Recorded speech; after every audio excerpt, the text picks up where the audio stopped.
conférence de presse juste après la réunion du 18 juillet, qui était le débat de clôture du débat public organisé à l'initiative du conseil départemental et de l'établissement hospitalier et via la commission nationale du débat public. Donc il y a eu une réunion le 18 juillet.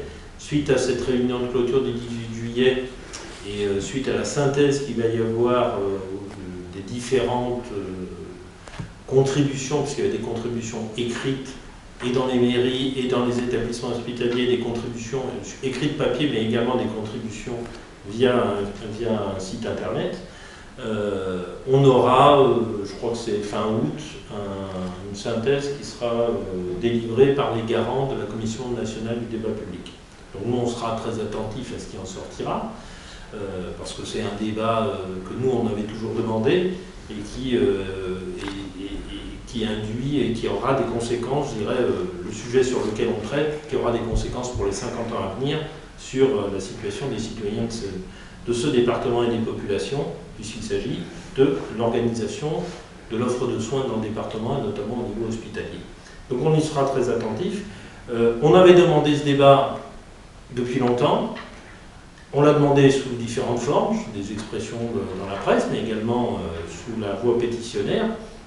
Et il s'est organisé, malheureusement, je dirais, avec bien 4 à 6 ans de retard, puisque les garants de la Commission nationale du débat public eux-mêmes nous ont dit que le débat qui s'était ouvert il y a de ça 3 mois aurait dû démarrer non pas il y a 3 mois, mais il y a 4 ans ou 5. Ce qui aurait permis d'avoir, je dirais, un véritable débat contradictoire. Je ne dis pas qu'il n'y a pas eu débat durant ces 3 mois, et le fait est qu'on soit quasiment à la veille d'engager l'enquête publique pose problème, parce que bien évidemment, nous, ce qu'on a dit au travers des différentes interventions, c'est qu'on considère que le projet qui nous était présenté comme le seul et unique, pratiquement, était un projet du passé et qui ne convenait pas, pour tout un tas de raisons, aux besoins de la population de ce département, que ce soit bien entendu les questions de santé publique, les questions de proximité, mais également les questions environnementales, qu'à partir de là, ça aurait nécessité effectivement d'avoir une vue sur des projets alternatifs pour permettre qu'aussi bien à Tarbes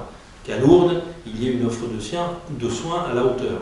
Ce qui veut dire que lorsque l'on s'exprime en disant, comme le disent d'ailleurs 24 500 signataires, parce que maintenant on a quand même remis 24 500, il y a 24 500 personnes qui ont signé une pétition qui dit de ne pas aller sur ce projet qui est un projet d'hôpital unique et qui demande de moderniser les hôpitaux existants. Voilà ce que nous on demandait et voilà ce dont on a fait état, je dirais, dans la plupart des réunions qui ont été organisées, parce que je ne crois pas vous mentir en disant que dans pratiquement toutes les réunions, nous avons été présents. Il y a eu des réunions à Trie, il y a eu des réunions à Lannemezan, il y a eu des réunions à Vic, il y a eu des réunions à Argelès, il y a eu des réunions à Tarbes.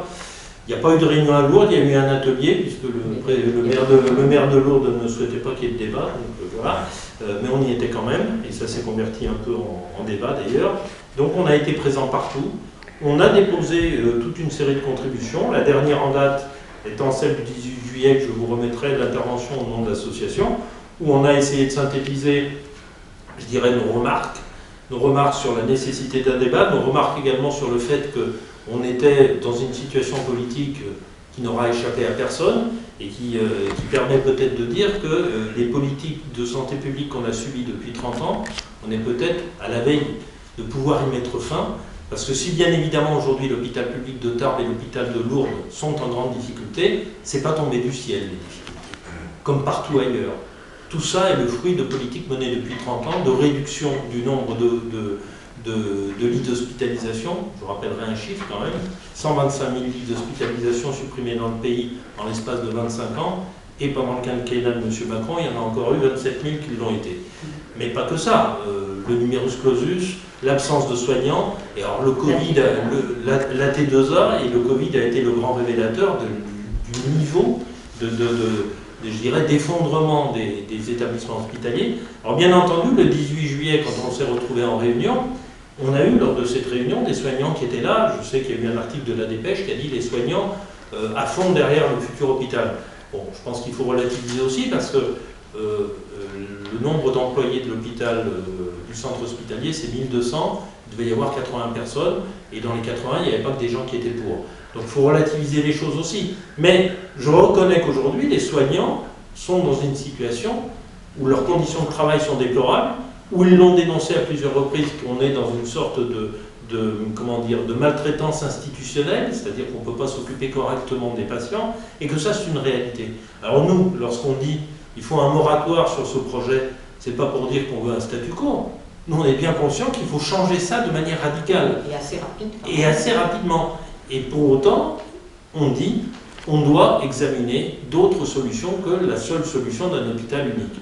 Pour tout un tas de raisons, des raisons financières, des raisons de proximité, comme je l'ai dit, et vous verrez qu'on vous remettra, et des raisons bien entendu démocratiques, mais vous verrez qu'on vous remettra dans le dossier la contribution qu'a fait France Nature Environnement, ça tient sur 6 pages, qui est assez complète, et qui met en lumière les aberrations environnementales d'un tel projet.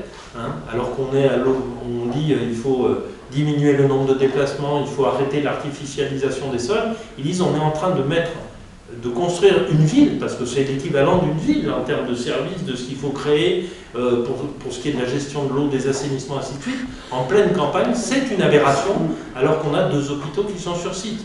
Alors, c'est compliqué de rénover des hôpitaux? Ce n'est pas simple.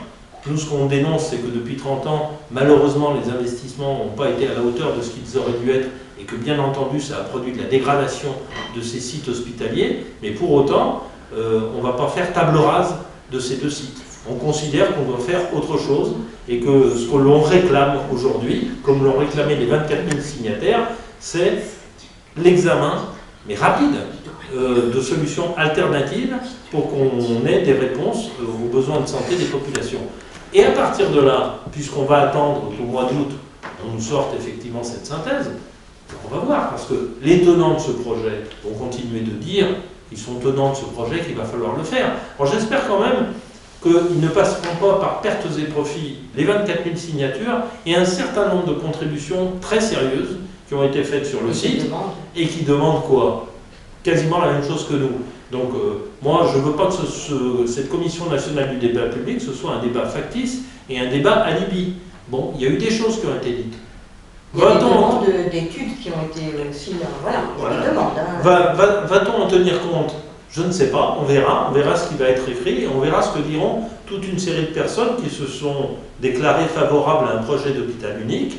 On verra quelle conclusion ils tirent de cette commission nationale du débat public. Ou en tout cas, quel que soit alors bien évidemment, si la conclusion c'est de dire il faut qu'on revoie tout ça, ben on ne pourra être que satisfait. Mais si ce n'est pas le cas, il ne faudra pas qu'ils comptent sur nous pour qu'on baisse les bras, parce qu'on ne va pas les baisser, et que si on a 24 000 signatures, si on a participé au débat, ben il faudra qu'on réfléchisse avec d'autres, avec des organisations syndicales, avec des acteurs politiques, avec des acteurs associatifs, à d'autres formes de manières et de stratégies pour combattre un projet que de toute manière on considère comme un mauvais projet pour les populations. Voilà.